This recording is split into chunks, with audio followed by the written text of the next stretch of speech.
Hello guys, welcome to Medical Point official.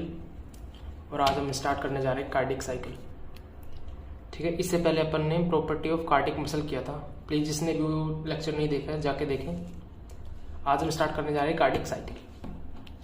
ये university exam के लिए बहुत इंपॉर्टेंट क्वेश्चन है। इस पर आप 3 स्टार क्वेश्चन, इससे क्वेश्चन मतलब 99% बनने का चांस है। अगर CBSE से क्वेश्चन आएगा यूनिवर्सिटी में तो इससे ज़रूर आएगा। ठीक है, अब देखो यार, कार्डिक साइकिल, कार्डिक यानी हार्ट साइकिल यानी कोई ऐसा इवेंट जो खुद को रिपीट करता हो। साइकिल वही तो होती है, जैसे साइकिल गोल होती है तो यानी मतलब उसका टायर गोल होता है, तो यानी वो खुद को रिपीट करती रहती है। हार्ट की कोई ऐसा इवेंट है जो खुद को रिपीट कर रहा है। अब खुद सोचो, हार्ट का कौन सा इवेंट हो सकता है खुद को रिपीट करे? हार्ट कौन सा काम कर रहा है बार बार? यानी पंपिंग का काम कर रहा है हार्ट। किसका काम कर रहा है? पंपिंग ऑफ ब्लड का काम वो बार बार कर रहा है। यानी ये काम हार्ट बार बार कर रहा है, यानी इसकी साइकिल चलेगी। और हार्ट पंप किसकी वजह से होता है? कि हार्ट बीट जनरेट होती है अपने में। हार्ट बीट बार बार होती है तो पंप ब्लड बार बार होता है। बार बार ब्लड पंप होगा तो एक साइकिल बन जाएगी। समझ में आ रहा है? तो कार्डिक साइकिल क्या हो जाएगी? एक सीक्वेंशियल इवेंट हो जाएगा which occur during heart beat. Each heart beat के दौरान क्या? Sequential event of heart beat या each heart beat to pump blood. हो गया कि नहीं हो गया? ये होगी कार्डिक साइकिल। फील है ना कार्डिक साइकिल? हमने इसको कार्डिक क्या है, साइकिल कैसे हुआ, समझ में आ गया ना? साइकिल तो अपने को क्या हो गया, इसको हम बोलते हैं कार्डिक साइकिल। तो नॉर्मली कार्डिक साइकिल का टाइम पीरियड होता है 0.8 सेकेंड। अब देखो, जब पंप हो रहा है ब्लड, यहाँ पे मैंने बोला कि each heart beat pump blood, तो पंप ब्लड करने के लिए एक बार एट्रिया डायस्टोल करेगा, ब्लड को अंदर लेगा, फिर सिस्टोल कर देगा, ब्लड को पंप कर देगा। एट्रिया किसके अंदर? वेंट्रिकल्स के अंदर। वेंट्रिकल्स डायस्टोल कंडीशन में थे जब ब्लड आया, उसके बाद वो पंप कर देंगे तो क्या हो गया? Ventricular systole. यानी कार्डियक साइकिल में अपने 4 इवेंट ही पढ़ेंगे। कौन कौन से? एट्रिया का सिस्टोल, फिर एट्रिया का डायस्टोल हुआ, फिर वेंट्रिकुलर का सिस्टोल हुआ, फिर वेंट्रिकल का डायस्टोल। बस यही पढ़ना अपने को। तो टोटल जो साइकिल का ड्यूरेशन होता है वो 0.8 सेकेंड होता है नॉर्मली। ठीक है, अब इसमें देखिए 0.8 सेकेंड कैसे कैसे बटा होता है। एट्रिया के सिस्टोल में सिर्फ लगता है 0.1 सेकेंड। एग्जैक्ट बोले तो 0.1 सेकेंड, 0.11 सेकेंड होता है, लेकिन अपने को ये वाले भी याद नहीं रखना है। ठीक है, अपने को मेन याद रखना है 0.1 सेकेंड। एट्रिया और जो बाकी टाइम बच गया उसमें क्या होगा? डायस्टोल करेगा वो। 0.7 सेकेंड किया गया, इसने डायस्टोल किया। ऐसे वेंट्रिकल का सिस्टोल चलेगा 0.3 सेकेंड, बच गया तो वो 0.5 सेकेंड क्या करेगा? डायस्टोल। तो अपने को ये 4 इवेंट पढ़ ले, इसका मतलब अपन ने कार्डिक साइकिल पढ़ ली। तो इन 4 इवेंट में सिस्टोल डायस्टोल, सिस्टोल डायस्टोल, इसकी अपन ने क्या पढ़ेंगे यहाँ पे? अपन पढ़ेंगे प्रेशर कैसे बदल रहा है वो एट्रिया वेंट्रिकल में, वॉल्यूम कैसे बदल रहा है, कौन कौन से इवेंट्स हो रहे हैं, कौन सा वॉल कब ओपन हो रहा है, कब क्लोज हो रहा है, कौन सी साउंड, हार्ट की कौन सी साउंड आ रही है, ECG में वो कौन सा पैटर्न दिखा रहा है। वैसे मतलब ये सारे अपन ने अगर ये पढ़ लिए तो इसका मतलब कि अपन ने पूरी कार्डिक साइकिल पढ़ ली। करें स्टार्ट? चलो ठीक है, देखो इस डायग्राम से समझो एक बार।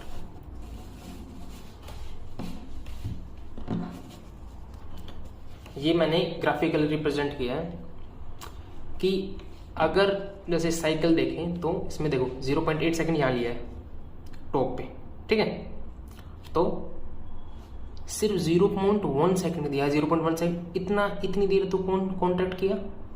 ये कॉन्ट्रैक्ट किया एट्रिया, और बाकी टाइम पे एट्रिया किस में है? डायस्टोल में। ऐसे ही जैसे ही एट्रिया का सिस्टोल हुआ, जैसे ही इसने सिस्टोल मतलब यहाँ पे क्या हो गया? एट्रिया का सिस्टोल खत्म हो गया और एट्रिया का डायस्टोल चालू हो गया। हो रहा है नहीं? जैसे ही एट्रिया का सिस्टोल खत्म हुआ वहीं से ही वेंट्रिकुलर का वेंट्रिकुलर सिस्टोल भी चालू हो गई, यानी यहाँ पे किस कौन सेट हो रहा है, वेंट्रिकुलर सिस्टोल का, है कि नहीं। यहाँ पे क्या ऑन हो रहा है, वेंट्रिकुलर सिस्टोल चालू हो रहा है, वेंट्रिकुलर सिस्टोल चल रहा है 0.4 सेकंड पे वो खत्म हो गया। 0.1 से स्टार्ट हुआ था, 0.4 पे खत्म हो गया, तो ड्यूरेशन कितना आ गया, 0.3 सेकंड का। समझ आया, 0.3 सेकंड इसने सिस्टोल किया और बाकी टाइम इसने क्या किया, डायस्टोल किया यहाँ तक। तो अब देखो हार्ट कंप्लीट डायस्टोल में कितने टाइम के लिए था, कंप्लीट डायस्टोल यानी एट्रिया भी डायस्टोल में रही और वेंट्रिकल भी डायस्टोल में रही। अच्छा ये फेज देखते हैं, क्या दोनों डायस्टोल में दोनों रिलैक्स कर रहे हैं, हार्ट कंप्लीट रिलैक्सेशन में नहीं है। क्यों, यहाँ पे वेंट्रिकल तो मतलब रिलैक्स स्टेट में, पर एट्रिया नहीं है, एट्रिया कॉन्ट्रैक्ट कर रहा है। अच्छा ये वाले फेज देखते हैं, ये वाले। अच्छा इस फेज में देखो, यहाँ भी वेंट्रिकल सिस्टोल में है पर एट्रिया डायस्टोल में, यानी यहाँ पे भी हार्ट कंप्लीटली डायस्टोल नहीं है। आगे आ जाओ यहाँ तक भी वही केस चल रहा है, यहाँ तक भी एट्रिया टू डायस्टोल में पर वेंट्रिकुलर सिस्टोल में। अच्छा आगे आ जाओ, हाँ ये स्टेज देखो, इसमें क्या हो रहा है, दोनों के दोनों रिलैक्स में, यानी पूरा हार्ट डायस्टोल कर रहा है, एट्रिया भी और वेंट्रिकल भी। ये कहाँ से कहाँ तक एक्सटेंड कर रहा है, 0.4 से लेके यहाँ पे लाइन खींच लो, 0.4 से लेके ये यहाँ तक। इसके बाद एट्रिया चालू हो गया पर वेंट्रिकुलर डायस्टोल में, पर अपने को क्या चाहिए, पूरा हार्ट चाहिए डायस्टोल में, पूरा हार्ट रिलैक्सेशन चाहिए, यानी 0.8 सेकंड तक, यानी 0.4 सेकंड तक होल हार्ट रिमेन्स रिलैक्स्ड। और क्या बोल सकते हैं, डायस्टोलिक फेज पूरा हार्ट रिलैक्स रहेगा सिर्फ 0.4 सेकंड की। अगर बात करें वेंट्रिकल रिलैक्स कब तक रहेंगे, वो रहेंगे 0.5 सेकंड तक। देखिए ये वाला पूरा समझ आ रहा है। तो देखिए टाइम पीरियड्स देख लो एक बार, इसमें क्या क्या हो रहा है। वेंट्रिकल सिस्टोल 0.3 सेकंड तक हो रहा है और एक्जैक्टली 0.27 सेकंड। ये अपने को याद नहीं रखना है, याद रखना है, ये अपने को वैसे ही मतलब एक्स्ट्रा के लिए बता रहा हूँ मैं। 0.3 सेकंड के लिए कॉन्ट्रैक्ट होता है। इस कॉन्ट्रैक्ट होते वक्त इसमें दो फेज आते हैं, कौन कौन से, आइसोमेट्रिक कॉन्ट्रैक्शन, आइसोमेट्रिक यानी जब लेंथ चेंज नहीं होगी कार्डियक मसल तब कॉन्ट्रैक्शन, ये आगे पढ़ेंगे हम डिटेल में, बहुत डिटेल में पढ़ेंगे इनको। और एक होता है इजेक्शन पीरियड, यानी जब ब्लड पंप होगा, तो ये होता है 0.05 सेकंड का, 0.22 सेकंड, इनको जोड़ोगे देखो 0.27 आ जाएगा, ठीक है। और 0.3 करना हो तो इसको 0.25 कर देंगे अपन, ठीक है, कोई दिक्कत नहीं है। 0.22 लिखो, 0.25 लिखो, कोई नंबर नहीं काटेगा, ठीक है। अब वेंट्रिकुलर डायस्टोल के बारे में बात करें तो ये होता है 0.5 सेकंड का। देखिए 0.8 टोटल था, 0.3 ये हो गया तो 0.5 ये बच जाएगा, ठीक है। इसमें 5 फेज होते हैं, ये 5 फेज बिल्कुल अच्छे से याद कर लो, रट लो, जो भी तुम बोलना चाहो वो कर लो, लेकिन ये मतलब उंगलियों पे होनी चाहिए। प्रोटो डायस्टोल होगा, फिर आइसोमेट्रिक रिलैक्सेशन होगा, ये बिल्कुल टेंशन नहीं, इसको भी हम डिटेल में समझेंगे आगे।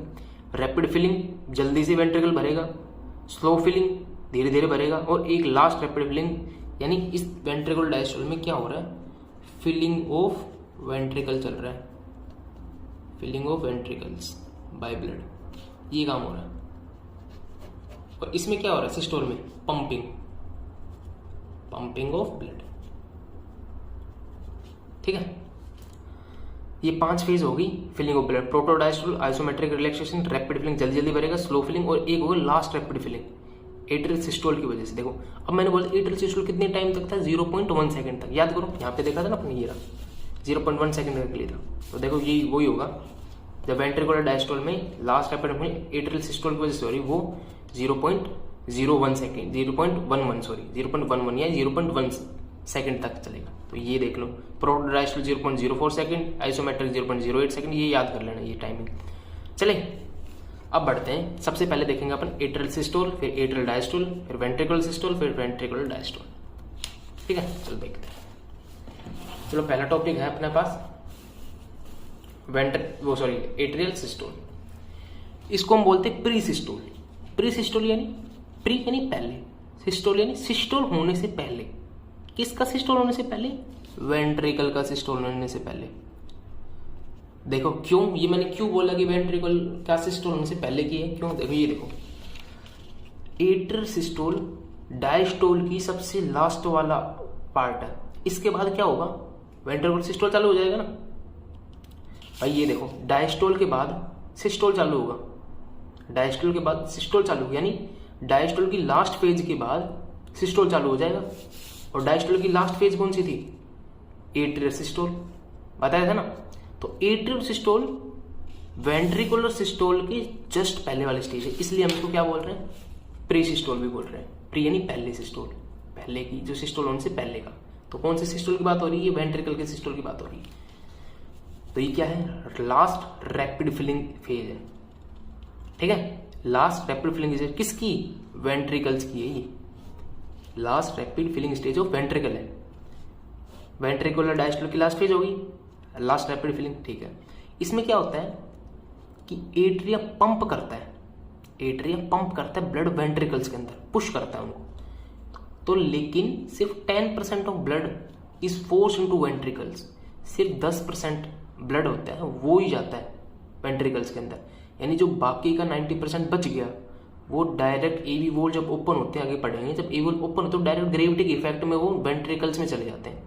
सिर्फ 10% ब्लड सिर्फ एट्रियल के सिस्टोल से जाता है, यानी ये तो बहुत ज़्यादा ब्लड नहीं है, तो ज़्यादा इंपॉर्टेंट नहीं होता सर्कुलेशन में। यानी ये 10%, अगर एट्रिया का सिस्टोल नहीं होगा तो ये नहीं है कि आदमी मर जाएगा। 90% ब्लड एट्रिया से वेंट्रिकल में by the effect of gravity आ जाएगा। जो 10% ब्लड है बस उसको पंप करता है एट्रिया वेंट्रिकल्स के अंदर। तो अब देखो, आर्टरी फिब्रिलेशन जो पेशेंट होते हैं, आर्टरी फिब्रिलेशन यानी जिनके अंदर आर्टरी का सिस्टोलिसिस हो नहीं पाता, वो आराम से सर्वाइव करते हैं, सर्वाइव टिल मैनी ईयर्स। वो कई साल तक सर्वाइव करते हैं।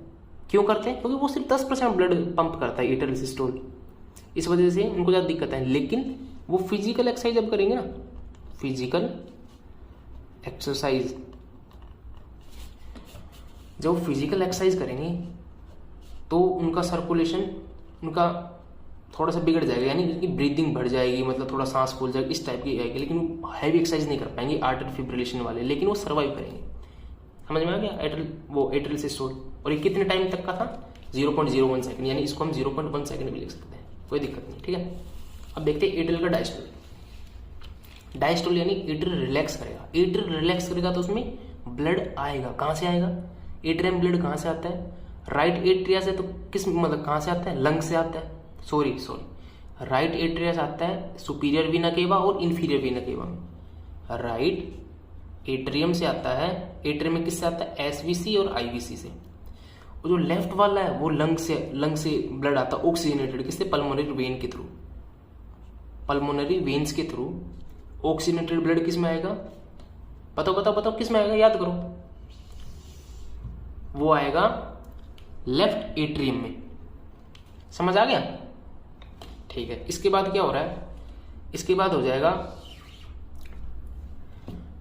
रिलैक्सेशन। इसमें हो क्या रहा है? रिलैक्सेशन ऑफ एट्रियल मसल होंगी relax, and simultaneously ventricle systole start. यानी इसमें क्या हो रहा है? एट्रियल मसल तो रिलैक्स करेंगी और वेंट्रिकल सिस्टोल करेगा। 0.7 सेकंड का है, क्योंकि 0.1 सेकंड का सिस्टोल था एट्रिया का। बढ़ा है, क्यों बढ़ा है? क्योंकि इसमें फिलिंग ऑफ एट्रिया, इसका टाइम ड्यूरेशन बढ़ा क्यों है? क्योंकि इसमें फिलिंग होनी जरूरी है। अच्छा, ये वाला एक पॉइंट देखो कि एट्रियल सिस्टोल हो रहा है, एट्रियल सिस्टोल हो रहा है, कोई मतलब ब्लड पंप हो रहा है तो प्रेशर बढ़ेगा। तो प्रेशर कितना बढ़ता है वो देखो एक बार। लेफ्ट एट्रिया में तो बढ़ता है 7 to 8 mmHg और राइट में बढ़ता है 4 to 6। राइट में इतना कम क्यों बढ़ रहा है? क्योंकि लेफ्ट जो राइट वाला वेंट्रिकल है उसको लंग्स तक पंप करना है, लेकिन जो लेफ्ट वाला वेंट्रिकल है उसमें को किस में पंप करना है? सिस्टमिक ओटा में, जो पूरे बॉडी में लेके जाएगी। तो इसका एट्रियम का भी प्रेशर थोड़ा ज्यादा बढ़ता है। लॉजिक क्लियर है? चलो आगे बढ़ते हैं। एट्रिया का खत्म हो गया, सिस्टोल डायस्टोल दोनों खत्म हो गए ना एट्रिया के। अब बात करते हैं वेंट्रिकुलर सिस्टोल की। यानी अब अपना जैसे ही एट्रिया सिस्टोल किया, ब्लड आ गया वेंट्रिकल्स में, अब क्या करेगा? वेंट्रिकल सिस्टोल करेगा। देखो, इसकी फेज है 0.3 सेकेंड। इसके दो पार्ट है। पहला आइसोमेट्रिक कॉन्ट्रैक्शन पीरियड और एक होता है इजेक्शन पीरियड। इन दोनों में क्या फर्क होता है वो देख लेते हैं अपन, ठीक है? चलो देखें। इसमें देखो, ये है आइसोमेट्रिक कॉन्ट्रैक्शन पीरियड। एक सेकंड रुकना दोस्तों, मैं लाइट एडजस्ट कर लेता हूं।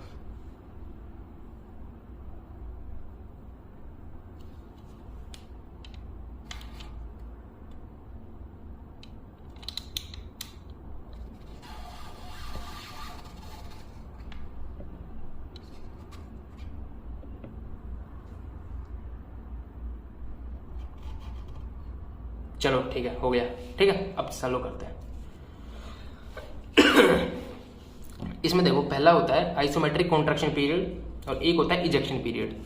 ठीक है, अब आइसोमेट्रिक कॉन्ट्रैक्शन पीरियड 0.3 जो सेकंड थे, सॉरी कहाँ दिख नहीं रहा क्या, हाँ ये रहा, 0.3 सेकंड थे। इसमें से 0.05 सेकंड होता है आइसोमेट्रिक कॉन्ट्रैक्शन पीरियड का और 0.25 सेकंड होगा इसका होता है इजेक्शन पीरियड का। अब देखो आइसोमेट्रिक कॉन्ट्रैक्शन पीरियड में क्या हो रहा है। आइसोमेट्रिक यानी लेंथ चेंज नहीं होगी, आइसो यानी सेम, मैट्रिक यानी लेंथ। आइसोमेट्रिक कॉन्ट्रैक्शन पीरियड देखो, फर्स्ट फेज है, पहले क्या हो रहा है आइसोमेट्रिक कॉन्ट्रैक्शन, उसके बाद इजेक्शन हो, तो first phase of ventricular systole है। ओके, उसके बाद क्या है मस्कुलर कॉन्ट्रैक्शन। मस्कुलर ने किसके लिए यूज हुआ है, हार्ट के लिए, हार्ट की मसल के लिए। Muscular contraction characterised by increase in tension without any change in length of muscle fibres. पहले टेंशन बढ़ेगी, लेंथ ऑफ मसल फाइबर में कोई चेंज नहीं आएगा। जैसे एग्जांपल देखो, अपन ऐसे अपन हाथ को ऐसे बंद कर रहे हैं, ठीक है, अपना हाथ बिल्कुल रिलैक्स था, उसके मैंने ब्रेन से सिग्नल आया कि हाथ को बंद करना है। ठीक है, तो क्या होगा, पहले ब्रेन सिग्नल भेजेगा, मसल टोन थोड़ी सी इंक्रीज होगी, मसल में स्टिफनेस आएगी, उसके बाद ही तो अपना हाथ कॉन्ट्रैक्ट होने लगेगा, उसके बाद ही तो अपनी muscle length of muscle change होगी। पहले न्यूरोट्रांसमीटर रिलीज हो जाएगा किस पे, एनएमजे पे, न्यूरोमस्कुलर जंक्शन पे, उसके बाद मसल कॉन्ट्रैक्ट, उसके बाद लेंथ चेंज, पहले टेंशन डेवलप होगी, उसके बाद ही लेंथ ऑफ मसल चेंज, उसके बाद बाइसेप मुड़ेगी, उसके बाद जो भी होना है वो होगा, लेकिन पहले एक टेंशन डेवलप होगी। बस वही हो रहा है। पहले क्या हो रहा है, characterised by length increase in length without any change in length of muscle fibre. ठीक है, ओके।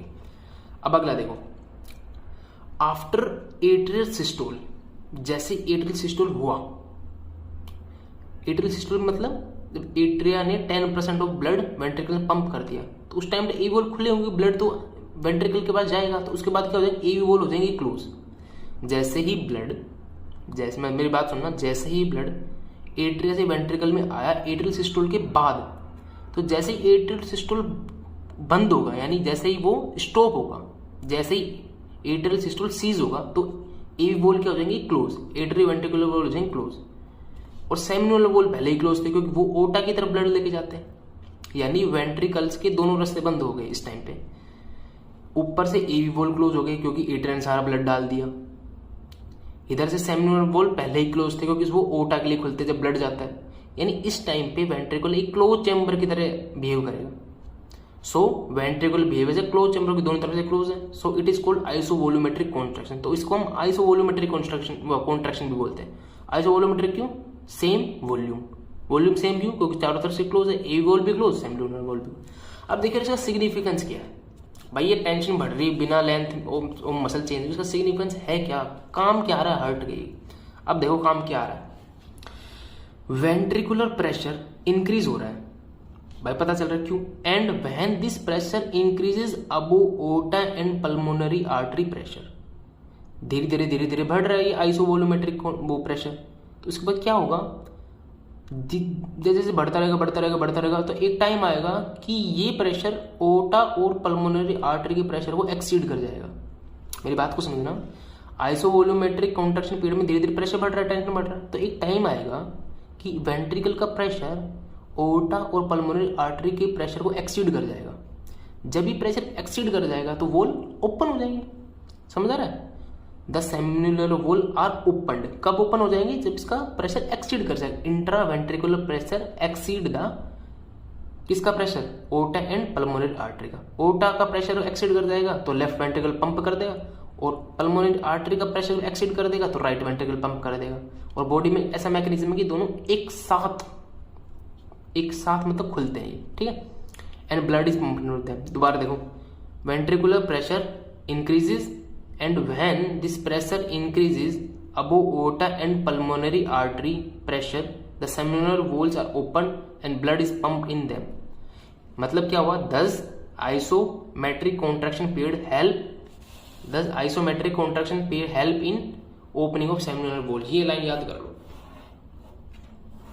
ठीक है गाइस। आज थोड़ा सा प्लीज मेंटेन मतलब मैनेज करना, इसमें आज लाइटिंग की बहुत दिक्कत है, ठीक है। अच्छा दूसरा पीरियड देखो, दूसरा अपन ने देखा था ये रहा इजेक्शन पीरियड, ये है 0.3 का 0.25 सेकंड। ये एक हो रहा है रैपिड इजेक्शन, एक क्या हो रहा है, रैपिड इजेक्शन, और एक हो रहा है स्लो इजेक्शन। पहले बहुत स्पीड से इजेक्ट करेगा वेंट्रिकल, स्टार्ट इमीडिएटली आफ्टर जैसे सेमिनल ओपन हुए, ओट और पल्मोनरी आर्टरी में ब्लड भेजने के लिए एकदम से मतलब ब्लड रश किया तो लार्ज अमाउंट ऑफ ब्लड चला जाएगा, और इसमें इसके बाद की अगली फेज है नेक्स्ट फेज, इसमें धीरे धीरे ब्लड जा रहा है। ठीक है, समझ आ गया? एक सेकेंड ब्राइटनेस बढ़ाते हैं इसकी।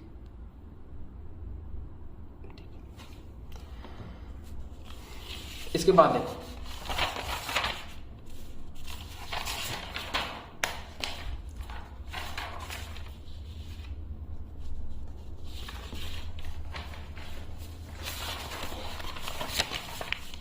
समझ में आ गया ना कि वेंट्रिकुलर का सिस्टोल कैसे हो रहा है। देखिए भाई, ये देखो, ये बार जल्दी से ना, क्योंकि रिवाइज कर देते हैं इसका फटाफट। देखो फटाफट रिवाइज कर लेते हैं भाई। वेंट्रिकुलर सिस्टोल था 0.3 सेकंड का।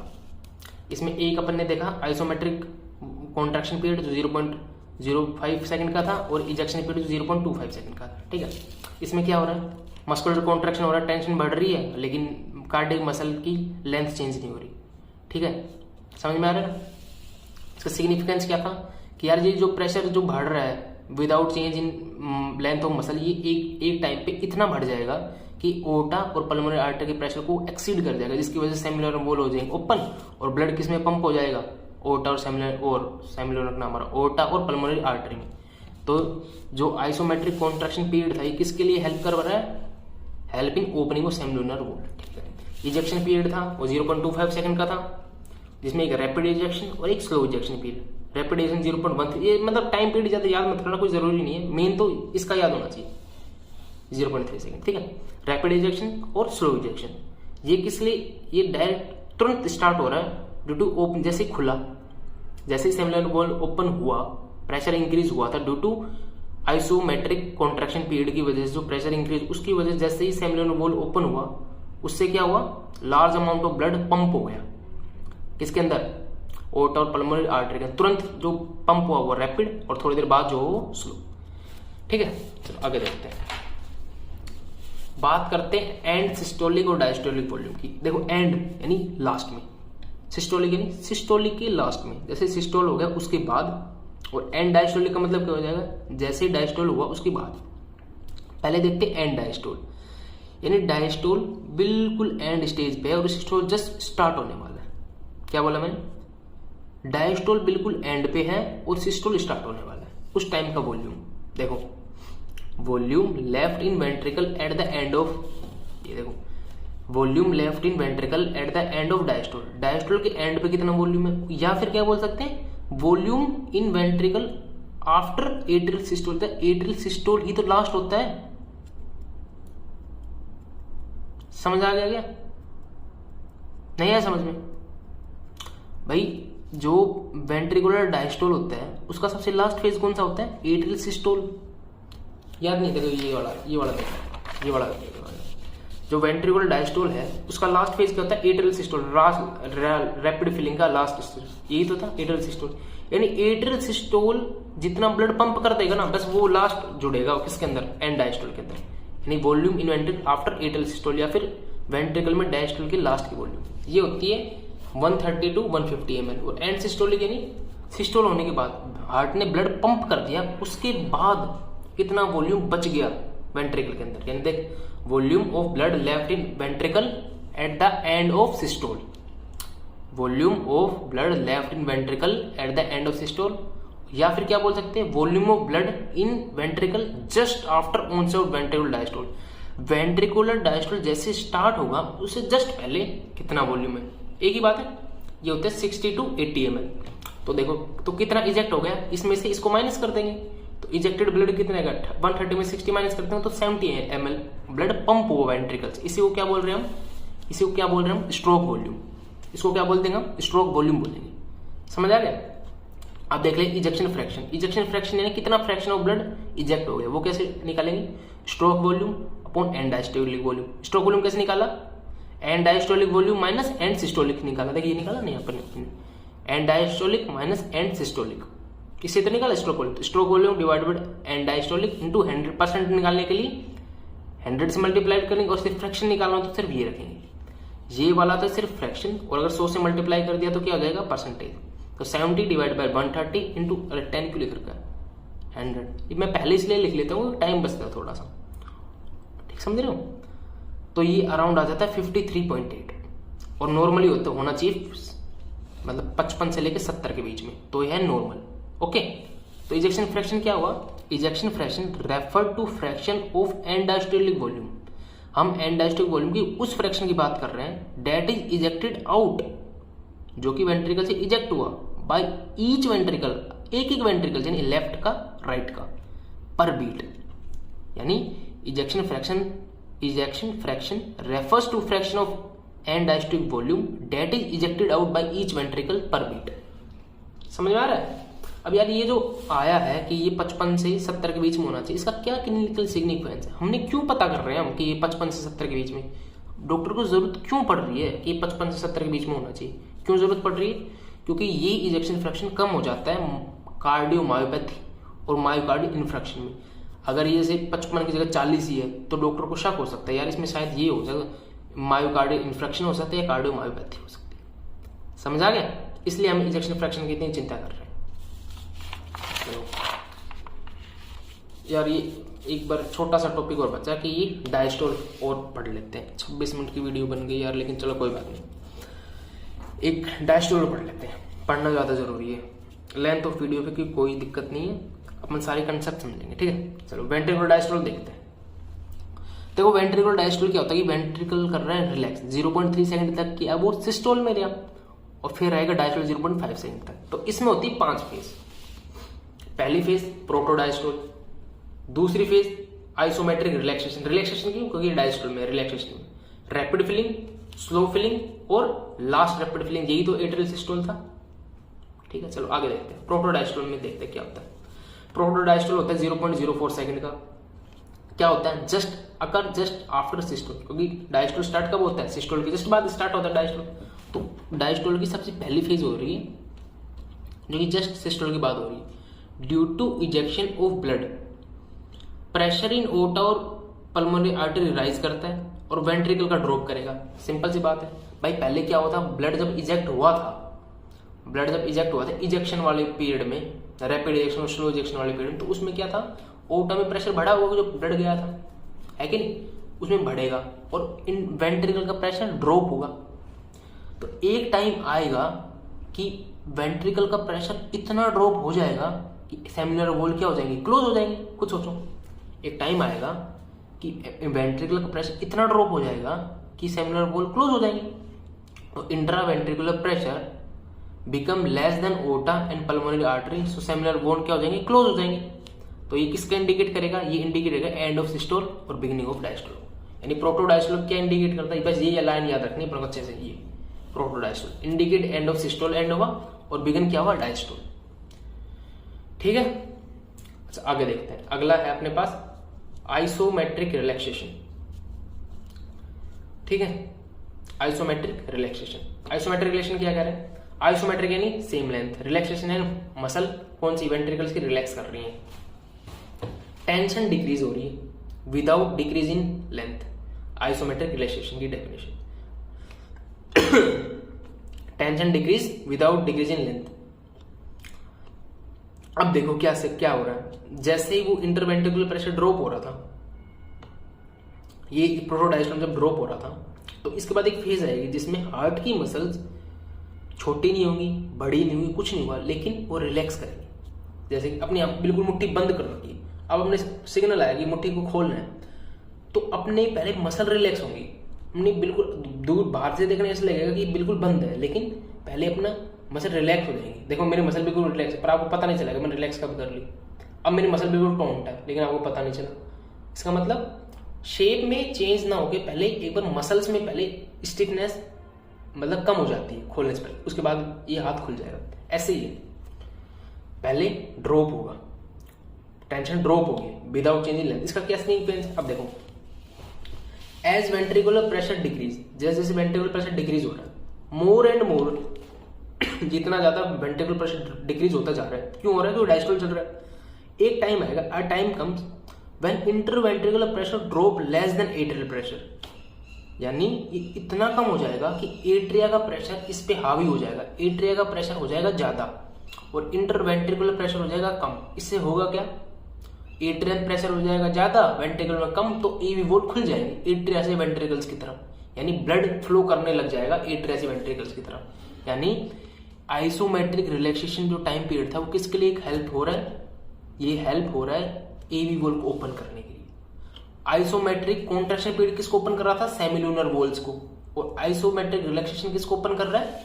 एवी वॉल्स को। समझ में आ रहा है ना? तीसरा देख लेते हैं। तीसरा है अपने पास रैपिड फिलिंग। अब देखो एवी वॉल्स यहां ओपन हो गए, आइसोमेट्रिक रिलैक्सेशन ने क्या कर दिया था? एवी वॉल्स को कर दिया था ओपन। अब एवी वॉल जब ओपन हो गए तो एकदम से सडनली क्या होगा? ब्लड रश करेगा किसके अंदर? वेंट्रिकल्स के अंदर। Due to opening of AV valve rush of blood into ventricles from atria which is accumulated during atrial. जब एट्रियल डायस्टोल हुआ था तो ब्लड बहुत सारा आया था, तो ये ब्लड वेंट्रिकल के अंदर रश करेगा एकदम से, जैसे वॉल ओपन होगा एकदम से रश करेगा। इसको क्या बोल रहे हैं? Rapid filling. ओके, इसमें करीब कितना ब्लड आ जाता है? 70% ऑफ ब्लड आ जाता है, 70% ऑफ ब्लड। उसके बाद जो एवी वॉल खुल गए थे तो एकदम से पहले तो रैपिड हुआ, उसके बाद होगा स्लो, धीरे धीरे आएगा, धीरे धीरे। इसमें करीब 20% आ जाता है। ये सब ग्रेविटी की वजह से हो रहा है, क्योंकि वेंट्रिकल एकदम से गिर जाता है ब्लड। ठीक है, इसको क्या बोलते हैं? डायस्टेसिस भी बोलते हैं। किसको? स्लो फिलिंग को। ठीक है guys, I am very very sorry, आज लाइटिंग की बहुत दिक्कत है। जब वीडियो स्टार्ट की थी तो 2 बल्ब थे, अब अचानक से पता नहीं एक काम नहीं कर रहा। चलो कोई बात नहीं, ठीक है, अगली बार से ऐसा नहीं होगा। चलो लास्ट फेज देखते हैं। लास्ट को बोलते हैं, लास्ट को ही बोलते हैं लास्ट रैपिड फिलिंग। ये किसकी वजह से? Atrial systole. अब एट्रिया में जो 10% ब्लड बच गया, देखो 70 यहां से ले लिया, 20 यहां से ले लिया, जो 10% ब्लड बच गया वो क्या करेगा? एट्रिया उसको पंप कर देगा कॉन्ट्रैक्शन करके। तो atria contract and push a small amount of blood in ventricle. कितना? सिर्फ 10% ऑफ ब्लड। इसको बोलते हैं, जो कॉन्ट्रैक्ट कर रहा है और ये जो ब्लड भेज रहा है वेंट्रिकल, इसको बोलते हैं एट्रियल किक। एट्रिया ने लास्ट चलते चलते किक मारी है वेंट्रिकल को ब्लड की, 10% ब्लड की। ठीक है, तो ये वेंट्रिकुलर डायस्टोल हो गया। कुछ भी समझ नहीं आए, कोई भी दिक्कत लगी पढ़ने में तो प्लीज प्लीज प्लीज आप कमेंट में बिल्कुल फ्री हो लिखने के लिए, आप मुझे बता देना। ठीक है, अब इसके बाद अगले लेक्चर में अपन देखेंगे कार्डियक साइकिल में कि ग्राफ वगैरह कैसे, pressure volume changes, pressure volume changes देखेंगे। आज लेक्चर बहुत बड़ा हो गया, ठीक है, वरना इसमें बता देता। ठीक है, ओके, अगले वाले लेक्चर में अपन देखेंगे प्रेशर वॉल्यूम चेंजेस। तब तक के लिए बाय। अच्छे से पढ़ना, अच्छे से यूनिवर्सिटी एग्जाम देना, और अपन शायद 1 सप्ताह के अंदर खत्म कर देंगे CVS, और इसके बाद अपन कार्डियोवैस्कुलर तो हो जाएगा खत्म, शायद सेंट्रल नर्वस सिस्टम करेंगे। ठीक है, तो अगर वीडियो अच्छी लगी हो तो please like share subscribe. Okay guys, bye.